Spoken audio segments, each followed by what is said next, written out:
The one thing that I really wanted to call out is fibre. So I really wanted to make sure that we could call out fibre just because it is a really great, simple, easy thing that you can do for preventative health measures, essentially. Hi, everybody. You're with Dani Valent and you are listening to Dirty Linen. So grateful to you for lending me your time, your ears and your attention.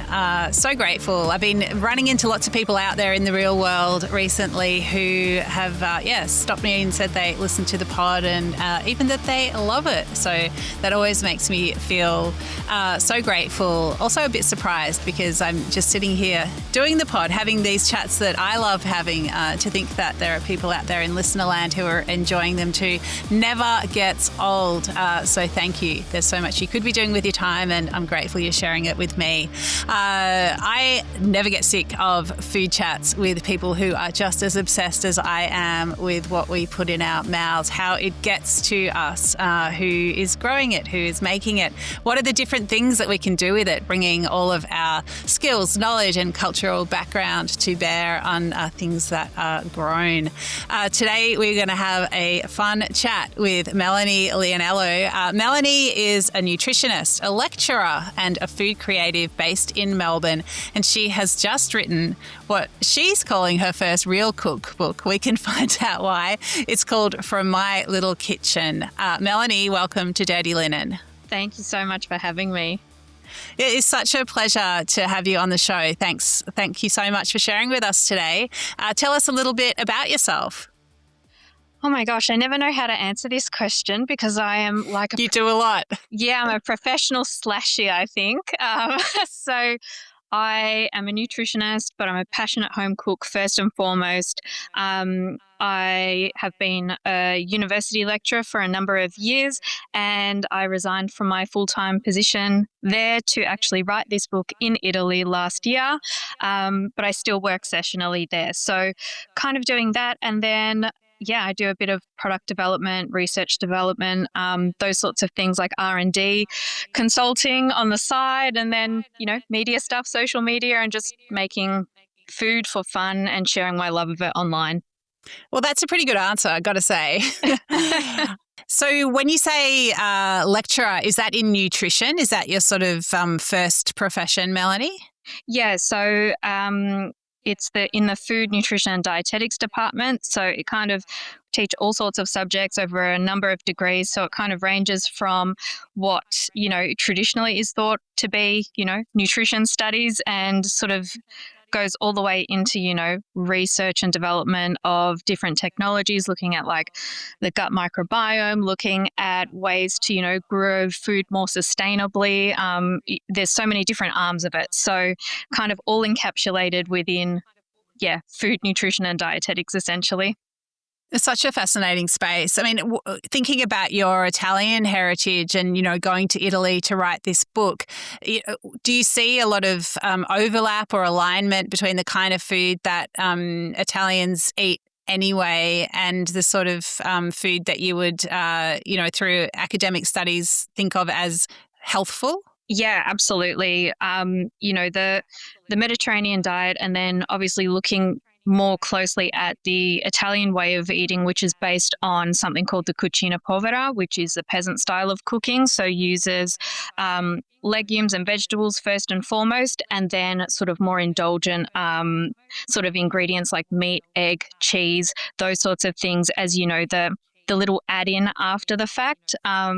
Just, sort of, I guess it's grounded in something that was not only sustainable for the environment, something that was locally available to different communities, but also something that, was relatively shelf stable, things that lasted a long time, that, could be sort of repurposed, and you didn't just cook one meal for one serving. You sort of cooked one meal and hoped to, either have it as leftovers or change it in some way to eat it again. So it's very adaptable and very much kind of how I personally eat as well. And it definitely heavily features those ingredients that I'm sure everybody hears, different nutritionists and dietitians sort of advocating for. And so tell me a bit about the process of writing the book. Obviously when you think about Italian food, there are thousands of dishes, hundreds of ingredients and so many different regions. How did you narrow it down into one book? That's such a good question because I had this conversation, sort of like 18 months ago with my editor, and I said they were looking at, sort of putting together 100 recipes, and I was like, oh my God, 100 recipes. That's going to be so difficult. I don't think I could think of 100 recipes. And then once I sort of sat down and started brainstorming my ideas, I was like, oh dear, how are we going to cut it down to 100 recipes because there are so many? I think I kind of started from a more personal perspective. So my family is from the northeast of Italy, from the Veneto region, which the capital city is Venice. So it has a really unique culinary culture and certainly not something that you would associate with, I guess, quote unquote, Italian cuisine. It's certainly not something that's sort of heavy on like the pizza and the pasta and the gelati. It's kind of a cuisine that's focused more on wild or game type of ingredients. So a lot of foraged greens, a lot of like rabbit or quail, things like that. And then obviously using polenta as the main, or semolina as the main sort of grain to the diet rather than durum wheat, which, you see from the mid to the south of Italy. But that's not to say that, this book is full of kind of those ingredients that probably sound quite strange to a lot of people. I kind of took the inspiration of my family's cooking and also the region's cooking, and then sort of adapted it to the Australian market to make sure that it was, not only ingredients that they could actually find at the supermarket, but something that wasn't going to taste too left of centre that people wouldn't be interested in making it. So polenta kind of features a little bit, but I give lots of alternatives and I guess, focus on ingredients that most people eat in Australia. Yeah, we all definitely should be eating more rabbits and other great game that's eaten in the Veneto, like I think venison and wild boar and also quite a bit, and I know that this is probably controversial for, an Australian audience, but a very common ingredient is actually horse and donkey, as well as partridge and pigeon. So obviously quite different, but very traditional to the region and the environment there. Well, your next book's going to be a banger with all the game meats, Melanie. And honestly, every time like racing season rolls around, I do suggest that we should be eating horse in Australia. But anyway, we don't need to completely go there. Tell me about growing up in an Italian-Australian household. What place did food have? Food was at the center of everything, especially when, my sister and I were little. We lived with my nonna and nonno, so it was very much a big, chaotic household, and food was kind of at the center of everything, whether it was either my dad or my nonno coming home from work and bringing something home, and then, my sister and I would be enlisted with my nonna to sort of help prepare whatever it was. There's this great photo of my sister and I actually when we were tiny. She's younger than me, so she was a little toddler, and she's sitting on the stack of zucchinis that my nonno had just brought home in a crate, and we were both just, diving in raw to the zucchinis, which I know probably sounds a little bit odd to most people, but raw zucchini is very delicious. And it's just kind of how I guess life for us growing up was. It was whatever was brought home, whatever's in season, whatever we could grow is what was on the table that night.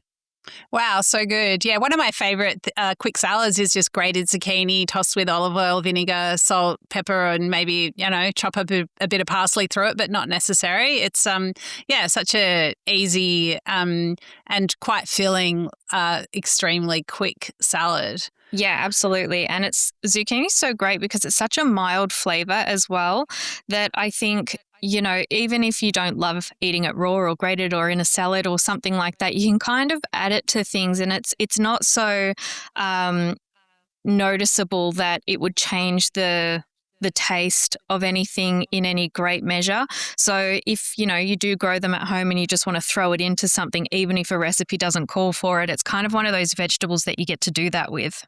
Absolutely. So I think we got a bit sidetracked by the rabbit conversation, and to actually find out what is in your book. If we sort of got sidetracked by talking about what actually isn't, tell us about it.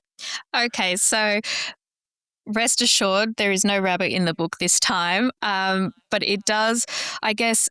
It's this book is the perfect marriage, I suppose, of my heritage, the way that I've been brought up in Australia, my studies in nutrition, and sort of looking at the problems that everyday people have in terms of, I guess, public health sort of issues. So I kind of wanted to marry all of that together in a book, and I wasn't sure how to do it. So once I sort of started muddling myself through it and kind of thinking outside the square a little bit in terms of most cookbooks, they sort of have a very sort of rigid structure to them in terms of their chapters. It might be like breakfast, lunch, snacks, those sorts of things. So I thought if I came up with the list of recipes and worried about the structure of the book later, then maybe we could sort of like work backwards, which is basically what we ended up doing. So I came up with the recipes, as I mentioned. Some of them are based on very, very traditional recipes, and some of them take the principles of the peasant-style diet or the cucina povera from the Italian cuisine and make recipes that are delicious, healthy, fulfilling, cheap, quick, easy from those recipes themselves. So basically, using that as the foundation for the book, we've ended up with something that is called, Easy Italian Dinners, but by no means just only has dinner recipes in it. There's a sweets chapter as well, but we broke up the chapters into essentially answers to problems that you might have. So if you are time poor, there is a 30-minute meals chapter, and I promise it's actually 30 minutes. You don't need to spend 30 minutes chopping up stuff and then start cooking, sort of, start to finish 30 minutes. Then there's a pantry staples chapter. So, when your fridge or your pantry is almost empty and you've only got, jars or cans of things in the pantry left, or your dry goods, that's the chapter you'll head to. If you want something a little bit more time intensive, or you want to have a dinner party or something like that, you've got the Cozy Classics chapter. There's kind of something for everyone in here. So it has its foundation of good food, good nutrition, steeped in Italian heritage, and has built on essentially answering lots of problems for lots of different people from there through the recipes and the chapters. And as a little added extra, I painstakingly did the nutritional analysis on every single recipe so that we could call out different nutrients when a recipe was high in one of them, for example. So each recipe has little icons next to it to tell you what it's high in, so that you can rest assured that it is actually very good for you. That's a real bonus, something you don't see in most books. I mean, do you think people are concerned about getting certain nutrients, or that perhaps should be keeping an eye on these things more than we are? Yeah, I think, protein's always having a moment. And I think people love to sort of focus on that, which is great. Protein certainly is important, which is why that has been analysed for the book, and there's a little protein icon. The one thing that I really wanted to call out, and is sort of, I guess, speaks to my approach to nutrition, which is coming at it from a place of addition rather than subtraction or restriction, is fibre. So currently, Australia is having I don't want to say a crisis, but we are having much, much more increased rates of colorectal cancers. And we know that more than half of Australian adults are not reaching their dietary fibre intakes every day. And that is largely due to most Australian adults not meeting their 5 and 2 requirements. So 5 serves of veg a day and 2 of fruit. So I really wanted to make sure that we could call out fibre, just because it is a really great, simple, easy thing that you can do for preventative health measures, essentially. So that's probably that was where I was really wanted to call out something was the fibre. That's so important. And another good source of fibre is legumes, which Italian cuisine is so strong in. I mean, so many of the world's great cuisines, like Indian cuisines, are so fantastic for legumes as well, just to call out one. Do you think we should be eating more legumes? And do you have an idea of, a meal that we could easily sneak them into? Yes, absolutely. I am the biggest advocate for any sort of like legumes pulses. Like I will be the unofficial spokesperson for them as an overall category. We can definitely add them into just about everything. I think that there is a variety for basically any recipe. Some of them, are really mild in flavour. You can add them in, blitz them up. You won't even know they're there. Some of them have a really great chewy texture. If you do want to notice them or you enjoy sort of eating from a textural perspective. I think there's something for everyone. There is a lot of legumes in this book because, I mean, like you said, definitely a mainstay of the traditional Italian cuisine, but also from a nutrition perspective, they are little powerhouses. They do so much for us. Great source of protein, great source of fiber, micronutrients. You really can't go wrong. And especially considering, the cost of living challenges that people are facing, they're so affordable, they're so readily available, and they're shelf stable. You can keep them forever, essentially, and nothing bad is going to happen to them. So I just think it's an unspoken superfood kind of. I agree. What about, as we're coming into the cooler months, do you want to talk about maybe a bean soup or some kind of cozy bean dish that you could recommend we turn to? Yes. So I actually had this for dinner. I pulled it out of the freezer the other night. It's a chickpea and lentil stew, and it's based on a dish that I actually had in Sicily about 2 years ago. And it was one of those dishes, I'm sure you can relate. You eat something and you're like, how did they get the flavor like this? What is the process? How can I do this again? Because I know that I can't eat here forever. So it was kind of one of those dishes. And I ended up sort of speaking in my very broken dialect of Italian, which is so different to what the Sicilian dialect is. But we kind of got there in the end, and I sort of wrote down this note in my phone while I was there at the time with the waiter, with the ingredients, and sort of worked on it and sort of tried again to replicate the flavor, the texture, just the overall dish. And I think that after about, I don't know, it would have to be at least 50 times that I tried to make it. I think I got it. And it's in the book and it's just fantastic. So it's super warming. It's really easy. It's very nourishing. It's perfect just to have on its own with, a slice of bread if you like, or you could make a side to go with it. It's something that, you can keep in the freezer, pull out. If you're funny about texture or you've got kids who, perhaps don't like the graininess that legumes can have sometimes, you can blitz it up with a little bit of stock and make it into a soup. You can do lots with it. So I would probably recommend that one. And then as a quick, cheap and easy thing for a weeknight, I think pasta and ceci, which is pasta and chickpeas, really iconic Italian dish. Just so comforting, so wholesome. It's something that, I make weekly. It's just a mainstay. It's one of those quick and easy things when I don't know what to make, that's what I'm making. So Melanie, why are you calling From My Little Kitchen your first real book? So technically I did write another book. I wrote it in, oh my gosh, would have been the end of 2019 to 2020. And it was with an American publisher, which was great at the time. But then, of course, COVID came and we had all of those challenges around transportation and logistics. And we had a 2021 release date for Australia and it kind of came and went and the book never made it here. So it technically went out into the world in America and Canada, but it never really got anywhere else. So that's why I'm calling this my first real book, because I feel like this is the first one that, Australia has. And that's, obviously I live here and I'm Australian. So, I'm calling that my first real book. that was my practice one, I reckon. That makes sense. So, I mean, it's your first real book, but you've got hundreds of thousands of followers on social media. I'd love to talk about that side of what you do a bit. You know, a lot of people listening to this will be thinking about social media as an important pillar of their outreach to their communities, whether they're in hospitality or whether they're a creator, such as yourself.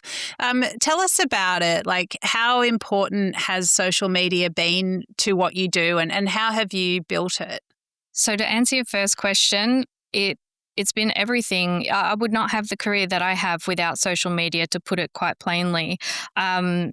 It's it gives you reach that you just wouldn't have otherwise. Your content or your business, whatever it might be, is able to be transported onto new sets of eyes that perhaps would never walk past, a brick and mortar store, or perhaps put in a Google search term or something like that. So I think it's really important. And for me, I definitely wouldn't have had this career path if I didn't sort of, start an Instagram on a whim years and years ago. For, I guess, how did I do it? I'm not really sure, to be honest with you. I kind of fly by the seat of my pants, which I know is not the answer that people want to hear, because that's very unreproducible, essentially. But I think what I've always come down to is, because I've always worked a lot, I haven't really had the luxury, I suppose, of stepping back and thinking, okay, I'm going to make, a social media strategy, and I'm going to do this, and it's all going to be very regimented. Because I do kind of fly by the seat of my pants, everything is, I guess, a little more rough and ready, which sometimes I think people kind of think, oh, well, you can't do that. But I think what has actually been like the cut through for me, in terms of it always being, very much kind of rustic. It's not really polished content. I don't think too much about it in terms of when I'm going to post or what I'm going to post. I just kind of, think, oh, I feel like cooking this today and I think this would be good, so I'll just quickly film a little video, or I'll take some photos, or whatever it might be. I think the benefit to doing that is actually it's very achievable and relatable to people. And I think if I had to nail down how I grew a community like this, it's probably just doing that, being very relatable. Sometimes things don't work out, so I post my fails as much as I post, the stuff that works. Sometimes I've forgotten to go grocery shopping and I'm making a recipe and I'm like, oh my God, I don't even have the key ingredient. What am I going to do? We've all been there. And I think I've just kind of showed up for a very long time in a very unpolished way, which is probably the key to my success, I think, which is kind of funny to think about. Well, it is. I feel like Instagram it started off very, I guess, cottagey and real, and then it went through a very, very polished era where everything seemed to have to be highly produced. And I think that got very exhausting as creators, but and also as users, and now it's come back around to being more authentic. But I guess you've just stayed real the whole way through, which is cool. Yeah. Did you have any kind of breakthrough moments where you had thousands of followers join after one particular recipe or video, or has it just sort of grown steadily over the years? I have had little bursts. So I had a really, not little, that's probably the wrong word to use. I did have a really big burst about, my gosh, what is it? So it's April. I don't know, it'd probably be like maybe a year and a bit ago. I started essentially just talking nonstop about fiber again. And I was thinking of my mother and father-in-law, who are vegetarian, and they were looking at increasing their protein intake. And we went over there for dinner and they said, what can we do? And I sort of threw all these ideas out there, but my father-in-law is an amazing cook, but he very much needs, sort of a recipe to follow. And my mother-in-law, and she won't mind me saying this, does not like cooking. She hates it. So they needed something that was going to work for them and achieve, this nutrition goal that they had for themselves. And I sort of got to thinking, I was like, okay, well, if they need that and, they're in their 60s and looking to sort of do this, and I know that as we age, our protein requirements actually increase. So I was like, okay, how can I solve this problem for them but keep it vegetarian? And I made this one recipe, which a more polished version of it is actually in the book. And I thought, let's give this a go. So I made this one recipe and I took it over to them, and they were like, oh my God, this is beautiful. Love it.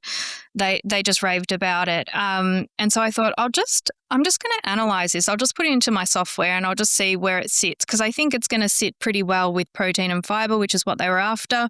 And sure enough, it was an amazing source of protein and fiber. And I thought, well, I might just make it again and I might post that, because if they've really loved it, then I'm sure other people would benefit from it. And so I just posted it, and I did not, think much about it and went to bed. And then the next morning I woke up, and within the space of like 12 hours, it had hit 1 million views. And I was like, oh, okay. And all of these comments were like, this is amazing. I need more. Like, this is what I'm after. And I was like, oh, okay. All right, well, give me a day and I'll come back with something else. And it sort of turned into a series. And yeah, that resonated obviously very strongly with a whole range of people. So I guess that was definitely a moment where my following kind of spiked for sure. And sort of got me thinking about, the basis of this book is there was such an appetite, for lack of a better word, for those recipes.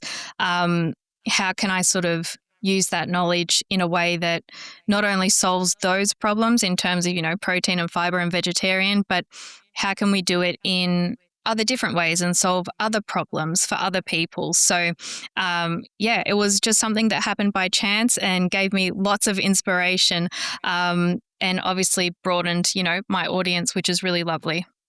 So when we look for that recipe in the book, what are we looking for? You are looking for spinach and ricotta gnudi. Okay, great. So it's like little dumplings? Yeah, they're like little ricotta sort of balls, dumplings. And instead of, sort of triple handling them by, needing to make it and then roll it and sit them and boil them and all of those sorts of things, like a traditional sort of dumpling or a gnudi, you basically roll them, you put them in a pan, you put some passata or pasta sauce, whatever you choose to use, all around it. So that's your sauce for them, and you pop it in the oven for 30 minutes and it's done. I think the oven's the thing that would be quite revolutionary for people, just to not have to handle it, as you say. Yeah, set and forget. Wow, that's so interesting. I mean, it's just interesting what really hits with people, isn't it? Because it's it's not like some secret ingredient. It's not like some way out method that no one's ever heard of before. It's just like putting all those different touch points together in a way that really resonates. And yeah, as you say, like, it's not easily replicable. Like, I'm sure if you tried to engineer that moment, you'd probably fail. I definitely would fail. I think, you look at the moments of success and you're like, okay, I'll just do that exact thing again in this different way, and it just doesn't work. So sometimes I think it's just, the right place, right time, right recipe sort of thing.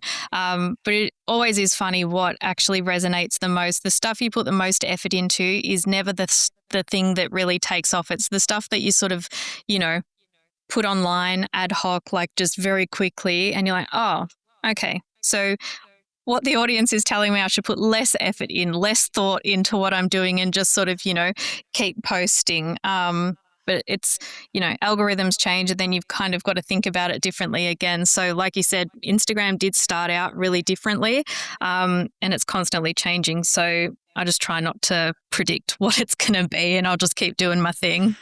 I love to hear it. So what's the feeling then in putting out a book, which is something that has such a long timeline and, goes through so many different hands to produce it?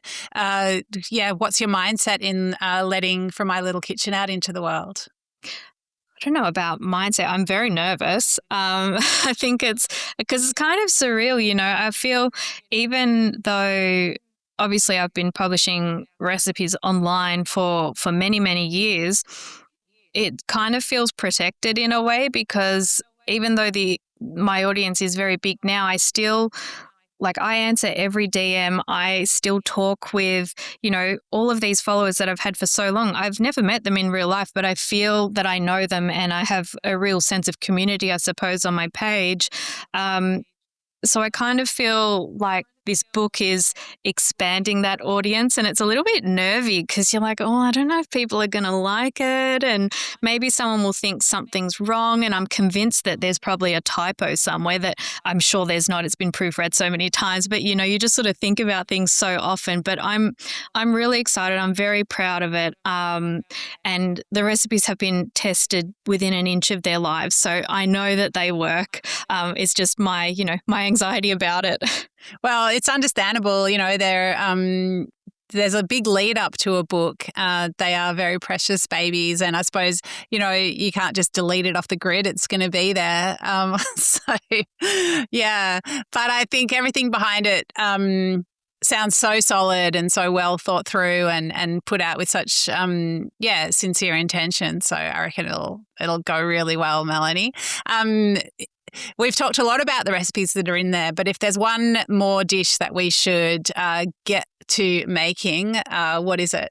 Do you want a sweet or a savoury, or one of each? Well, we haven't talked about sweet, so let's go there. Okay. Oh my gosh, this is so hard. It's like, for me, choosing a dessert is like choosing a child. Yes. There's only 10 desserts, which I say only, which is a lot, but, it was hard to narrow it down to 10. I would say if you're just going to make one thing only, then I would highly recommend making the hazelnut tiramisu, which is based on my nonna's tiramisu, which is, the dessert itself originates from Treviso in Italy, which is my nonna's hometown. So it's something that she's been making, her entire life. She learnt a version of it from her mum. And it's something that, I really hold so special, for our family celebrations, something we've always had. I've changed it a little bit in that I've added in my favourite flavour, my favourite ingredient when it comes to sweet things, which is hazelnut. So it's kind of the classic plus some more texture.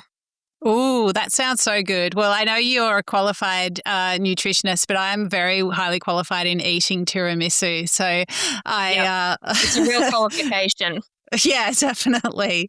I'll definitely be turning perhaps to the sweet section first. Melanie, thank you so much for sharing with us today. Wishing you all the best with the book. Hope it flies out into thousands of hands, and I look forward to volume 2, which is all about rabbit. Thank you so much, Dani. It's been a pleasure. This is Dirty Linen. I'm Dani Valent. We bring you untold stories from the food world. Real, raw, unafraid, hopeful. We're driven by a belief that food provides endless opportunities for learning, connecting, and creating the world we want to live in. Delicious, open-hearted, meaningful.